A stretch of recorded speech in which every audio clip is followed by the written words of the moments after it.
Hello दोस्तों, मैं हूं विजेश गुज्जर और आप देख रहे हैं हमारा यूट्यूब चैनल गुज्जर कोचिंग्स। और आज हम पढ़ने वाले हैं चैप्टर नंबर 4, जिसका नाम है कार्बन और उसके यौगिक। अब आप कहोगे यौगिक क्या होता है? कार्बन तो हमने बहुत बार नाम सुना है, लेकिन ये साला यौगिक क्या है? तो मैं आपको बता दे रहा हूँ। कार्बन के साथ यदि कोई दूसरा तत्व जुड़ा हो तो उसे हम कार्बन का यौगिक कहते हैं। ठीक है, आप नीचे फोटो में देख रहे होगे, ये कोयला है। तो आप कहोगे क्या ये भी कार्बन है? जी हाँ, बिल्कुल ये भी कार्बन है।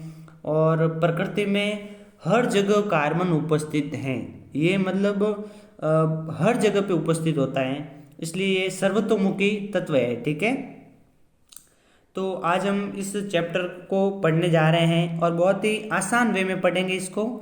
और मैं आपको एकदम इतने सिंपल तरीके से पढ़ाऊंगा कि आपको ये आसानी से समझ में आ जाए और आपके अंदर इमेजिनेशन बनने लग जाए इसकी।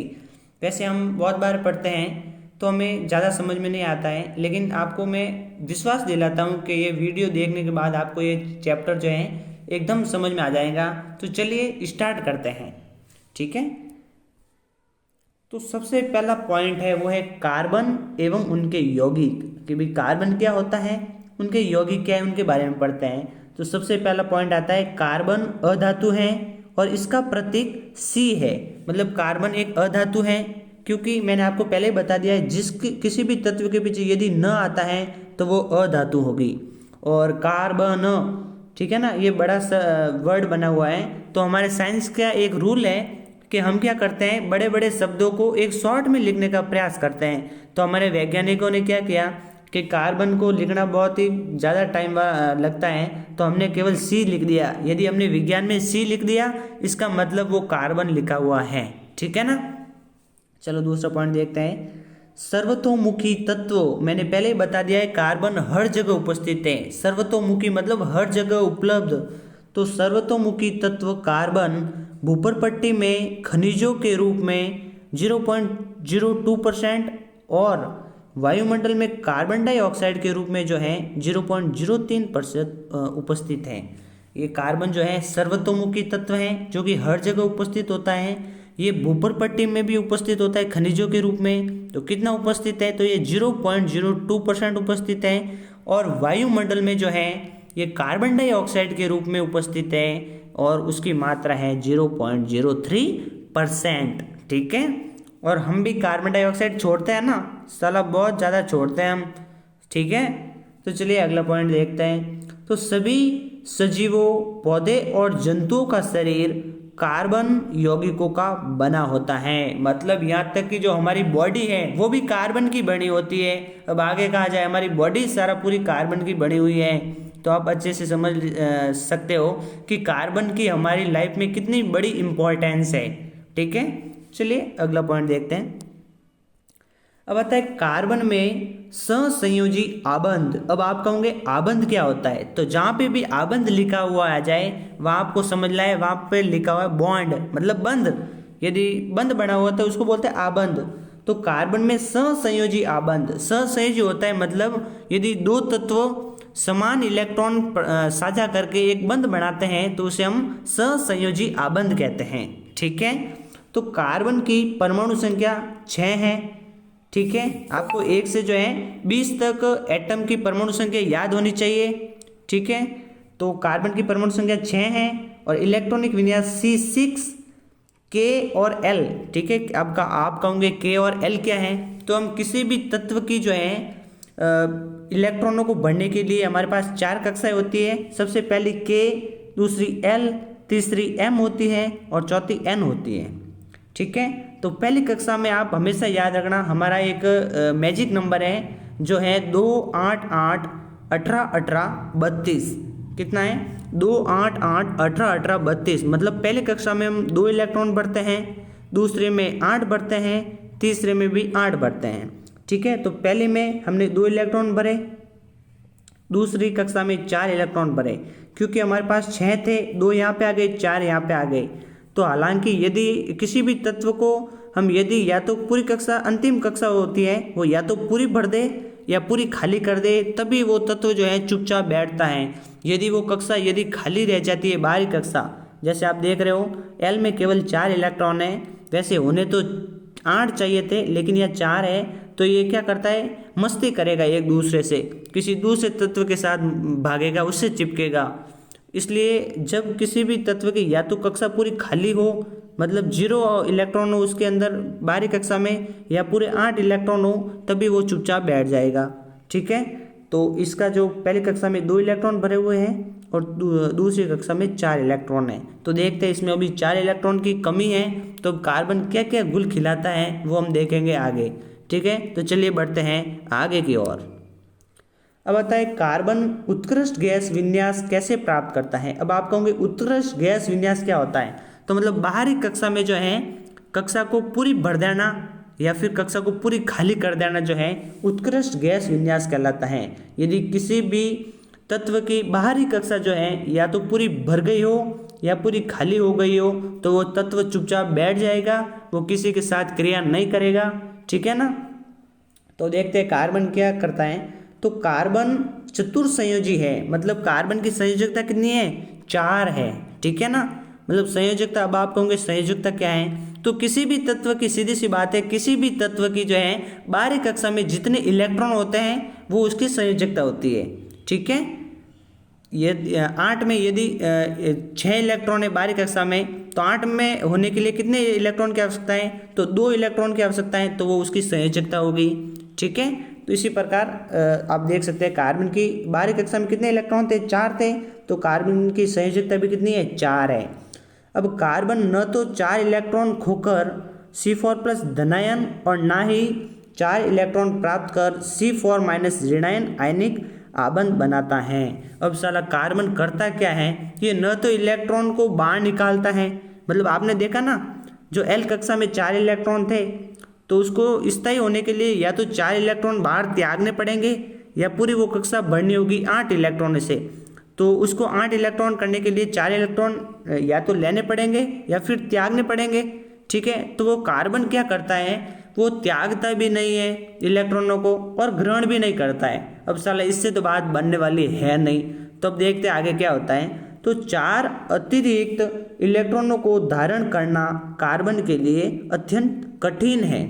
मतलब कार्बन जो है 4 इलेक्ट्रॉनों को जो है धारण नहीं कर सकता, क्योंकि ये बहुत ही उसके लिए मुश्किल काम हो जाता है। कार्बन बेचारा जो कमज़ोर है आंशिक रूप से, ठीक है ना, तो वो उसके अंदर इतनी कैपेसिटी नहीं है कि वो 4 जो है इलेक्ट्रॉनों को किसी दूसरे से अपने अंदर ले ले। आप ऐसे कह सकते हो कार्बन एक बुड्ढा है, ठीक है ना, बुड्ढा जो है उसके पास इतनी कैपेसिटी नहीं है कि वो और इलेक्ट्रॉनों को धारण कर सके। ठीक है, तो कार्बन द्वारा 4 इलेक्ट्रॉन खोने के लिए अधिक ऊर्जा की आवश्यकता होगी। वो इलेक्ट्रॉन ग्रहण भी नहीं कर सकता। अब साला वो बेचारा इलेक्ट्रॉन को त्याग भी नहीं सकता। चलो देखते आगे होता क्या है। इसलिए कार्बन अपने अन्य परमाणु या अन्य तत्वों के परमाणुओं के इलेक्ट्रॉनों के साथ साझेदारी कर आबंध बनाता है। अब साला कार्बन करता क्या है, वो एक नया खेल खेलता है। वो क्या करता है, किसी अन्य तत्व के इलेक्ट्रॉन को जो है साझेदारी करता है। यदि किसी दूसरे तत्व को भी अपनी उत्कृष्ट गैस विन्यास प्राप्त करना है, तो वो उसको बोलता है कि ये तू भी अपना इलेक्ट्रॉन लगा और मैं भी अपना इलेक्ट्रॉन लगाता हूँ, साला दोनों का काम हो जाएगा। ठीक है, तो चलिए आगे आपको कंप्लीटली समझ में आ जाएगा क्या मैं बोलना चाह रहा हूँ। तो अगला पॉइंट है, एक ही प्रकार या विभिन्न प्रकार के परमाणुओं के इलेक्ट्रॉनों की साझेदारी से बने आबंध को सहसंयोजी आबंध कहते हैं। मतलब सीधी सी डेफिनेशन यदि पूछ ली जाए आपको कि साला सहसंयोजी आबंध होता क्या है, तो आपको कुछ प्रॉब्लम नहीं होनी चाहिए। आपको सीधी सी जो है लाइन में बोलना है, यदि 2 तत्व समान इलेक्ट्रॉनों की साझेदारी कर एक बंध का निर्माण करते हैं, तो हम उस बंध को हम प्यार से जो है सहसंयोजी आबंध बोल देते हैं। ठीक है, तो ये उसकी डेफिनेशन हो गई। ठीक है, तो चलिए अगले पॉइंट को टच करें। तो अब अगला पॉइंट आता है, कार्बन के परमाणु कार्बन के अतिरिक्त हाइड्रोजन, ऑक्सीजन, नाइट्रोजन और क्लोरीन से भी इलेक्ट्रॉनों की साझेदारी द्वारा आबंध बनाते हैं। मतलब कार्बन से तो जुड़ता ही है, उसके अलावा हाइड्रोजन से भी जुड़ जाता है, आपने कई जगह CH4 देखा होगा, CH3 देखा होगा, CH2 भी देखा होगा। तो हाइड्रोजन के साथ जुड़ता है, ऑक्सीजन के साथ जुड़ता है CO2, नाइट्रोजन के साथ भी जुड़ता है और क्लोरीन के साथ भी जुड़ जाता है, ठीक है ना, क्योंकि ये भी अपना उत्कृष्ट गैस विन्यास प्राप्त करना चाहते हैं, ठीक है। तो चलिए बढ़ते हैं आगे की ओर। अब देखते हैं साला इलेक्ट्रॉनों की साझेदारी होती कैसे है, बंद कैसे बनते हैं। अब आपको पिक्चर के माध्यम से दिखाया जाएगा, ठीक है। ये देख सकते हैं आप, हाइड्रोजन H2 के रूप में हमेशा हम देखते हैं साला H2। अब आप जब हम देखते हैं H2 होता क्या है साला, तो ये हाइड्रोजन है, हाइड्रोजन का परमाणु क्रमांक कितना है, 1 है। तो उसकी कक्षा में इलेक्ट्रॉन कितने हैं, पहले कक्षा में 1, और पहले कक्षा में इलेक्ट्रॉन होने कितने चाहिए, 2। तो कार्बन को, हाइड्रोजन को एक और इलेक्ट्रॉन की आवश्यकता होती है। तो हाइड्रोजन क्या करता है कि एक इलेक्ट्रॉन वाला कौन है, और हाइड्रोजन के पास एक इलेक्ट्रॉन है, और ये दूसरे और हाइड्रोजन को बोलता है चल आजा, तेरे पास भी साला एक इलेक्ट्रॉन है, साला मेरे पास भी एक इलेक्ट्रॉन, साला हम दोनों गरीब है, तो चल हम 1-1 रुपया मिलाते हैं और उससे 2 रुपये बढ़ाते हैं। तो चलिए, हाइड्रोजन ने अपना, उसके पास एक इलेक्ट्रॉन था, उसने एक इलेक्ट्रॉन अपना यहाँ पे लगा दिया। ये X जो लिखा हुआ है ना, ये इलेक्ट्रॉन को प्रदर्शित कर रहा है, ठीक है। तो हाइड्रोजन का एक इलेक्ट्रॉन और दूसरे हाइड्रोजन का दूसरा इलेक्ट्रॉन, ये देख सकते हो, एक हाइड्रोजन इसने अपना इलेक्ट्रॉन यहाँ पे लगाया, इस हाइड्रोजन ने अपना इलेक्ट्रॉन यहाँ पे लगाया, तो ये इन दोनों को मिलकर एक बंध बन जाएगा, ठीक है। तो बंध बन के जो है H और H के मध्य एक बंध बन गया, ठीक है। एक बंध में 2 इलेक्ट्रॉन होते हैं, ठीक है ना। तो H के मध्य एक बंध बन गया, और ये देख सकते हो इलेक्ट्रॉनों की समान साझेदारी द्वारा जो है एक बंध बना, तो ये सहसंयोजी आबंध होगा। हाइड्रोजन इसने भी जो है एक जो है इलेक्ट्रॉन दिया, तो अब देख सकते हो आप सहसंयोजी आबंध होता क्या है। तो इस हाइड्रोजन ने एक इलेक्ट्रॉन दिया, इस हाइड्रोजन ने भी एक इलेक्ट्रॉन दिया, मतलब 2 तत्वों में इलेक्ट्रॉनों की समान साझेदारी हो रही है, और इनके बीच जो बंध बनेगा उसे हम सहसंयोजी आबंध कहेंगे, ठीक है। अब दूसरा आता है ऑक्सीजन, ठीक है। तो ऑक्सीजन का परमाणु क्रमांक कितना होता है, सभी को पता है, 8 नंबर, ठीक है। तो पहली कक्षा में 2 इलेक्ट्रॉन, दूसरी कक्षा में 6 इलेक्ट्रॉन, ठीक है।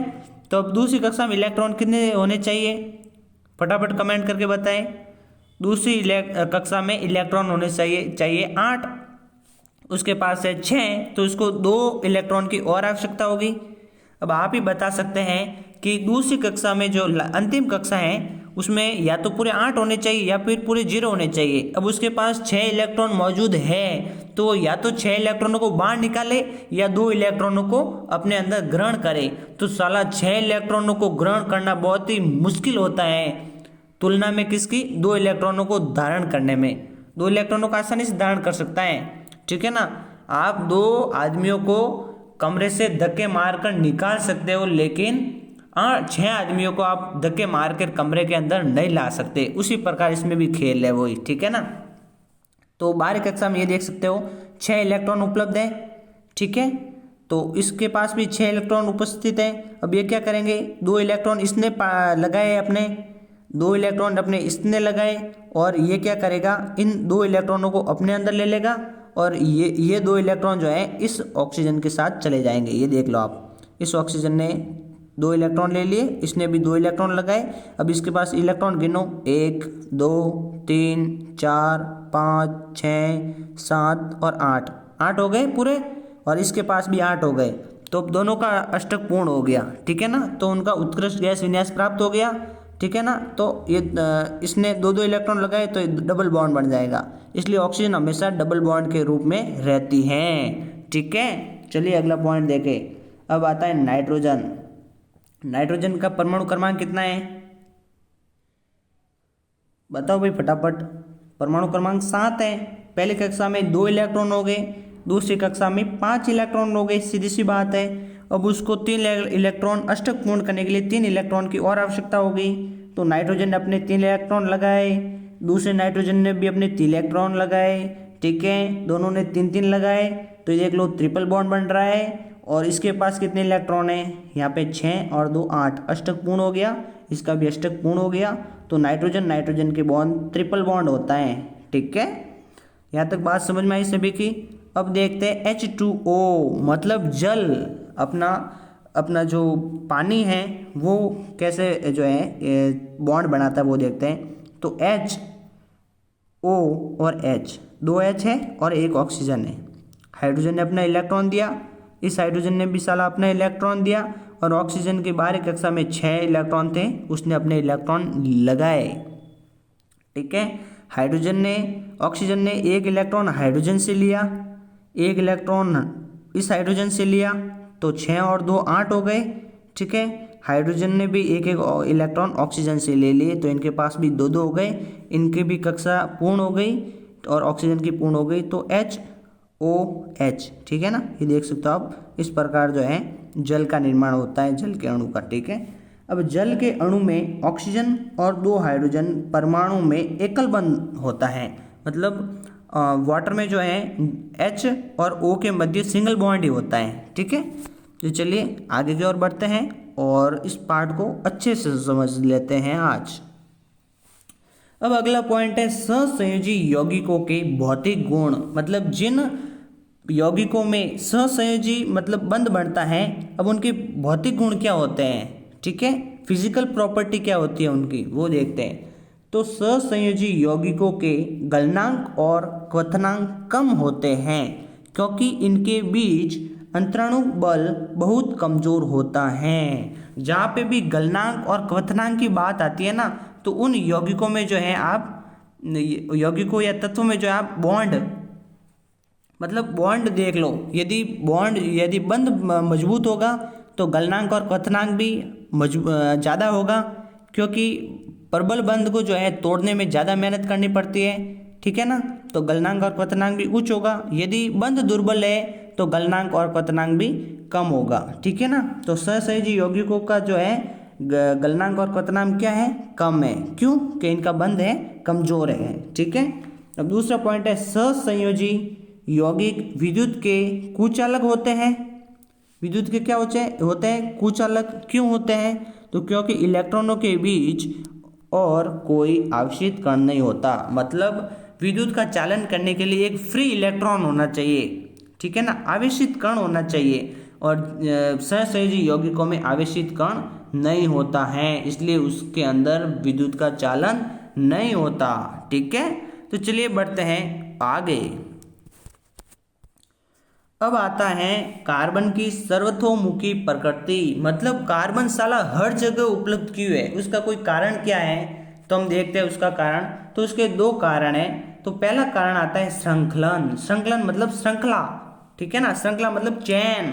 ठीक है ना, तो कार्बन कार्बन परमाणुओं के बीच सहसंयोजी आबंध बनाकर लंबी श्रृंखला, शाखित श्रृंखला और वलय संरचना, मतलब लंबी चैन, लॉन्ग चैन, ब्रांचिंग चैन, मतलब शाखाएं, बहुत सारी शाखाएं होती है ना, मतलब एक शाखा इस साइड, एक शाखा इस साइड, ऐसे बहुत सारी शाखाएं होती है। और वलय संरचना मतलब एक रिंग, वलय मतलब रिंग वाले यौगिकों का निर्माण करता है।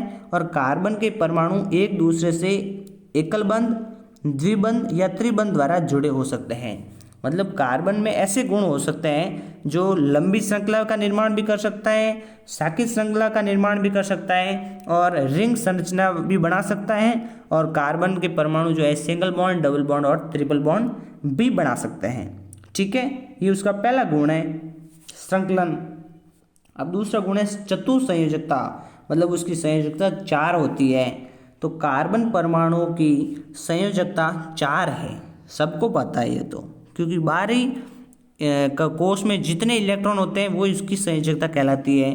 तो जिसके कारण कार्बन 4 अन्य कार्बन परमाणुओं, एक संयोजी परमाणु जैसे हाइड्रोजन और क्लोरीन हो गई, ऑक्सीजन, नाइट्रोजन और सल्फर के साथ आबंध बना सकता है। ठीक है, मतलब कार्बन जो है अन्य कार्बन परमाणु के साथ बंध बना सकता है, और 4 कार्बन परमाणु के साथ बंध बना सकता है, और हाइड्रोजन क्लोरीन के साथ भी बंध बना सकता है, ऑक्सीजन, नाइट्रोजन और सल्फर के साथ भी बंध बना सकता है। इसलिए ये कार्बन जो है अधिकांश जगहों पर उपलब्ध है। यहाँ तक कि मानव बॉडी का अधिकांश भाग कार्बन से ही बना है। ठीक है ना, तो आपको पूछ लिया जाए भी कार्बन हर जगह उपलब्ध है, उसके कोई 2 कारण बताओ, तो उसके पहला कारण है श्रृंखलन और दूसरा कारण है चतुसंयोजकता। ठीक है, तो चलिए अगला पॉइंट क्या है, संतृप्त और असंतृप्त कार्बनिक यौगिक।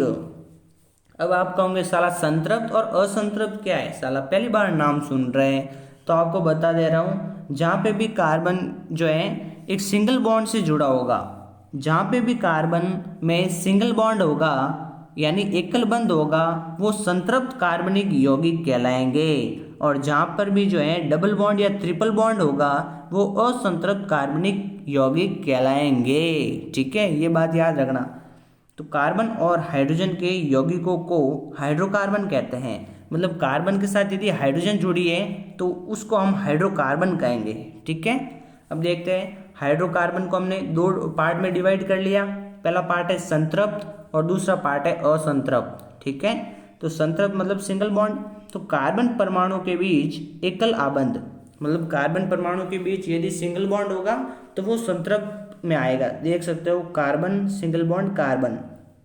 उदाहरण एल्केन, क्या है, एल्केन मतलब किसी के पीछे भी यदि एन आता है ना तो वो क्या होगा, एल्केन कहलाएगा, एल्केन। ठीक है, तो सामान्य सूत्र क्या है एल्केन का, तो CnH2n+2। ये आपको फॉर्मूले जो तीनों दिए हुए हैं अच्छे से याद रखने हैं, क्योंकि कई बार पूछे जाते हैं और हमारे IUPAC नाम में भी ये बहुत काम आते हैं। ठीक है, तो सामान्य सूत्र CnN क्या है यहाँ पे, नंबर ऑफ कार्बन, मतलब कार्बन का नंबर यदि 1 लगा सकते हैं, यहाँ पे 2 लगा सकते हैं, 3 लगा सकते हैं, 4 भी लगा सकते हैं, 5 भी लगा सकते हैं, 1000 2000 कितना भी लगा सकते हैं n की जगह पे। ठीक है, तो एल्केन का सूत्र क्या है, Cn कितने भी नंबर, H2n, मतलब यहाँ पे जितने नंबर हो गए उतने 2 के गुणा में यहाँ पे भी हो गए और +2 होगा। मतलब कार्बन यदि हमने 2 लिया है तो यहाँ पे Cn की जगह 2 और H कितना होगा, H 2 × 2 हो जाएगा। ठीक है, मतलब कार्बन यदि हमने 2 लिया तो हाइड्रोजन 4 + 2 मतलब 6 हो जाएगा।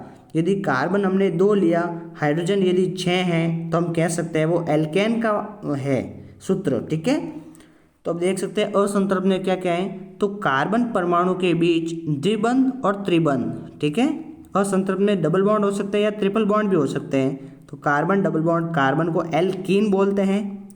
ठीक है, जहाँ पे डबल बॉन्ड आता है वहाँ पर आपको ईन लगाना है। क्या लगाना है, ईन। ठीक है ना, जैसे हमारे IUPAC नाम में जो हम तत्वों की गिनती है हमारी कौन कौन सी, तो मैथ, एथ, प्रोप, ब्यूट और पेंट। आपको जो है 10th के सिलेबस में आपको जो है 5 तक ही दे रखी है, तो आपको ये 5 नाम याद कर लेने हैं। कौन कौन से, मैथ, एथ, प्रोप, ब्यूट, पेंट। यदि सबसे पहला कौन सा है, मैथ। यदि मैथ में यदि सिंगल बॉन्ड है, सॉरी एथ में यदि सिंगल बॉन्ड है, एथ सी, एथ कितने नंबर पे आ रहा है, 2, तो इसमें 2 कार्बन हो गए, C और C। ठीक है, और यदि इसमें सिंगल बॉन्ड है तो ये क्या कहलाएगा, मैथ एन। और डबल बॉन्ड है तो इसके पीछे, मैथ के पीछे ईन लगेगा, मैथ ईन, मैथीन। ठीक है, वो हम IUPAC एकदम कंप्लीट पढ़ेंगे। तो C double bond C alkene हो गया, और इसमें फॉर्मूला क्या है, CnH2n, मतलब n कार्बन का नंबर होगा और जितना यहाँ पे n लेंगे उतना n यहाँ पे भी लेंगे। ठीक है, इसमें ट्रिपल बॉन्ड में, तो ट्रिपल बॉन्ड जहाँ पे आता है उसको हम एल्काइन बोलते हैं, इसके पीछे आयन लगता है और इसका फॉर्मूला CnH2n-2, मतलब कार्बन का जितना नंबर होगा उसका दुगुना हाइड्रोजन का होगा -2 करके। ठीक है, चलिए आगे बढ़ते हैं। अब आती है इलेक्ट्रॉन बिंदु संरचना, मतलब इलेक्ट्रॉनों को जो हम बिंदु संरचना के से दर्शाकर जो है हम समझने का प्रयास करते हैं। तो सबसे पहले संतृप्त हाइड्रोकार्बन। हाइड्रोकार्बन क्या है मैंने आपको पहले ही बता दिया है, मतलब हाइड्रोजन के कार्बन के साथ यदि हाइड्रोजन जुड़ी हुई है तो उसको हाइड्रोकार्बन कहेंगे। और संतृप्त मतलब सिंगल बॉन्ड, मतलब कार्बन और हाइड्रोजन के बाद बीच जो है सिंगल बॉन्ड होगा तो क्या होगा देखते हैं। एथ मतलब 2 कार्बन और इसके पीछे एन लगा है। ठीक है ना, तो एथेन हो गया। ठीक है, तो इसका फॉर्मूला क्या है, C2H6, कार्बन 2 लेंगे और हाइड्रोजन 6 लेंगे। ठीक है, तो संतृप्त हाइड्रोकार्बन के नाम, आणविक सूत्र तथा संरचनात्मक सूत्र। कार्बन 2 ले लिए, कार्बन के बाहरी कोश में इलेक्ट्रॉन कितने होते हैं बताओ फटाफट जल्दी से, तो बाहरी कोश में इलेक्ट्रॉन कितने होते हैं फटाफट बताओ। बाहरी कोश में 4 इलेक्ट्रॉन होते हैं। तो कार्बन के जो XX जो है वो कार्बन के इलेक्ट्रॉन है, ये देख लो 1 2 3 4, ये दूसरा इलेक्ट्रॉन इस कार्बन का है, ठीक है ना। तो इसका 4 हो गए, इसके भी, और ये डॉट डॉट से जो है वो हाइड्रोजन के इलेक्ट्रॉन है, ठीक है। तो ये देख सकते हो 2 4 6 और 8 कार्बन की अष्टक पूर्ण हो गया और इस कार्बन का भी अष्टक पूर्ण हो गया। तो इस प्रकार आपको जो है ये आणविक सूत्र बनाने हैं, ठीक है। तो चलिए आगे बढ़ते हैं। अब आता है कि हम इनके नामकरण कैसे करें, IUPAC नाम, जो कि हर बार पूछा जाता है बोर्ड में, ठीक है ना। मैं आपको विश्वास दिलाता हूँ, यदि आप मेरे साथ आपके 10th की साइंस पढ़ते हैं तो मैं आपको 100% गारंटी के साथ बोल सकता हूँ आप अच्छे नंबर से जो है 10th में साइंस को फोड़ सकते हैं, ठीक है। मैंने खुद ने जो है साइंस में एक अच्छा प्रदर्शन कर रखा है और आपको भी विश्वास दिलाता हूँ कि आपको जितने भी इम्पोर्टेंट क्वेश्चन हैं वो भी आपको इस वीडियो में बता दूंगा। और अपना कोर्स पूरा होने के बाद आपको मैं 50 से 60 क्वेश्चन ऐसे बता दूंगा जो उसके 90% चांस हो गए आने के, ठीक है। तो चलिए अपना अगला स्टार्ट करते हैं टॉपिक। अब आता है मीथेन। मैथेन मतलब पीछे एन है, क्या एल्केन है, एन है तो वो एल्केन होगा, ठीक है। तो इसका फॉर्मूला क्या है CH4, ठीक है। ये होगा C और 4 H हो गए, तो ये इसका सूत्र हो गया। IUPAC ना संरचना सूत्र हम ऐसे बनाते हैं। बताता है एथेन, एथेन, इसके पीछे N है तो C2H6, जहाँ पे N होता है वहाँ पे समझ लो सिंगल बॉन्ड होगा। तो कार्बन 2 है और हाइड्रोजन 6 है, 1 2 3 4 5 और 6, ठीक है। होता है प्रोपेन, इसके पीछे भी N है, प्रोप मतलब 3, मैथ एथ और प्रोप मतलब 3, तो 3 कार्बन, हाइड्रोजन की संख्या 8, N लगा है मतलब सिंगल बॉन्ड, तो 3 कार्बन 8 हाइड्रोजन और सिंगल बॉन्ड है, ठीक है। ब्यूटेन, ब्यूटेन मतलब 4, ब्यूट मतलब 4 कार्बन है और हाइड्रोजन की संख्या 10 है, ठीक है ना। एथेन, एल्केन का हमारे पास फॉर्मूला क्या था CnH2n, ठीक है, CnH2n+2, ठीक है। तो C हमने लिया 4, तो हाइड्रोजन 4 का दुगुना 8 + 2 मतलब 10, C4H10 हो गया। तो कार्बन 4 और H कितने 10 है, ठीक है। पेंटेन का भी यही हाल है, C5H12, ठीक है। तो चलिए आगे बढ़ते हैं। यदि आपको IUPAC पढ़नी है तो मैं कंप्लीट अलग से वीडियो बना दूंगा, उससे जो है आप अच्छे से पढ़ सकते हैं, ठीक है, अच्छे से समझा दूंगा आपको।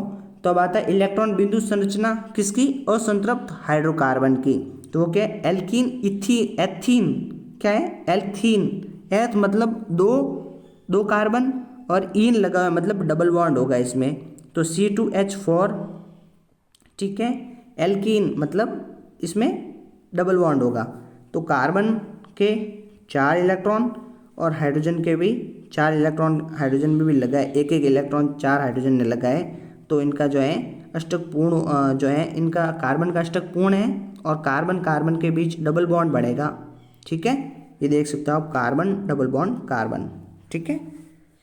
अब एल्काइन मतलब आइन, जहाँ पे आइन लगेगा वहाँ पे ट्रिपल बॉन्ड होगा, तो C2H2, कार्बन और कार्बन के बीच ट्रिपल बॉन्ड बन रहा है, ठीक है, C ट्रिपल बॉन्ड C, तो ये असंतृप्त हाइड्रोकार्बन है, ठीक है। तो चलिए आगे बढ़ते हैं। अब आता है हाइड्रोकार्बन के नाम, आणविक सूत्र और संरचना सूत्र क्या होते हैं। अब सबसे पहले आता है एथीन, जहाँ पे इन लगता है वहाँ पे डबल बॉन्ड होगा, तो इसका संरचना सूत्र, आणविक सूत्र है C2H4 और संरचना सूत्र है C डबल बॉन्ड C और इसके साथ 4 H। प्रोपीन C3H6 है, ठीक है, इसके बीच भी एक डबल बॉन्ड आ रहा है क्योंकि जहाँ पे भी इन लगता है वहाँ पे डबल बॉन्ड होता है। ब्यूटीन C4H8 है, इसमें भी एक डबल बॉन्ड आ रहा है, ठीक है। तो जहाँ पे इन वहाँ पे डबल बॉन्ड, जहाँ पे एन वहाँ पे सिंगल बॉन्ड और जहाँ पे आइन वहाँ पे ट्रिपल बॉन्ड, ठीक है। अब आता है एल्काइन, मतलब आइन लग रहा है मतलब ट्रिपल बॉन्ड आएगा। एथाइन C2H2, इसमें ट्रिपल बॉन्ड। प्रोपाइन C3H4, इसमें भी ट्रिपल बॉन्ड। और ब्यूटाइन, आइन, ब्यूट मतलब 4 कार्बन और आइन मतलब ट्रिपल बॉन्ड, तो C4H6 और इसमें एक ट्रिपल बॉन्ड, ठीक है। तो चलिए आई होप आपको वीडियो अच्छी लगी होगी। और यार आपको एक शिकायत है, आपसे एक शिकायत है, आप कमेंट करके हमें रिप्लाई नहीं दे रहे हैं कि आपको ये वीडियो कैसी लग रही है। तो हमें समझ में नहीं आ रहा है आपको या समझ में आ रहा है या नहीं आ रहा है। तो आप प्लीज़, आपको जैसी भी लगे आप कमेंट करके बताएं कि आपको और आगे कैसी वीडियो चाहिए, तो हम वैसी वीडियो बना सकते हैं आपके लिए, ठीक है। और हम पूरा कोशिश करेंगे आपके अनुसार हम पढ़ाएंगे, ठीक है। तो चलिए आज के लिए इतना ही, अगली वीडियो में फिर मिलते हैं। Thank you, bye bye.